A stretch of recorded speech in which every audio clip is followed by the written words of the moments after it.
চলে যাবার আগে তোমাকে শেষ কিছু কথা বলে যেতে চাই। হয়তো আমি আর থাকবো না, তবে আমার এই ভিডিওটা, আমার এই কথাগুলো যদি কোনোদিন তোমার সামনে এসে পড়ে, তাহলে শুনে যেও। হয়তো আমার না বলা কিছু কথা তুমি শুনতে পাবে। মানুষ বলে দুনিয়া নাকি শান্তির জায়গা নয়, কিন্তু আমি বলি, আমি তোমাকে পেয়ে, তোমার ভালোবাসা পেয়ে যতটা হাসি খুশি থাকতাম, বিশ্বাস করো আমাকে পৃথিবীর সব থেকে দামি সম্পদটা দেওয়া হলেও আমি এতটা হাসি খুশি, এতটা ভালো কখনোই থাকতাম না যতটা হাসি খুশি আমাকে তুমি রেখেছিলে। আর তারপর তুমি আমাকে যখন শত অবহেলা দিতে শুরু করলে, আমার থেকে দূরত্ব বাড়িয়ে দিলে, তখন জানি আমার মনে হতো আমার পুরো পৃথিবীটাই আমার থেকে দূরে চলে যাচ্ছে। আর ঠিক তখন আমি বুঝতে পারলাম যে প্রিয় মানুষকে ছাড়া দুনিয়ার বুকে বেঁচে থাকা কতটা কষ্টের হতে পারে।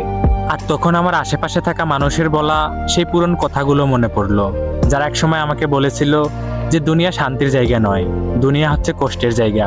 দুনিয়া যদি শান্তির জায়গা হইতো, তাহলে আল্লাহ তাআলা কখনোই জান্নাত বানাতেন না। আসলেই আমি সেটা বুঝতে পারিনি। আমি তোমাকে ভালোবেসে আমার জান্নাত আমি দুনিয়ায় খুঁজে নিয়েছিলাম, তাই তো এই কষ্টটা আমার পাওনা ছিল। তবে এখন আর কোনো কিছু হারানোর ভয় নেই। একসময় যেটা হারানোর ভয় করতাম, সেটাই তো আজকে হারিয়ে গেছে। তবে তুমি ভালো থেকো তোমার ব্যক্তিগত জীবনে, আর আমি কখনো বাধা হয়ে দাঁড়াবো না।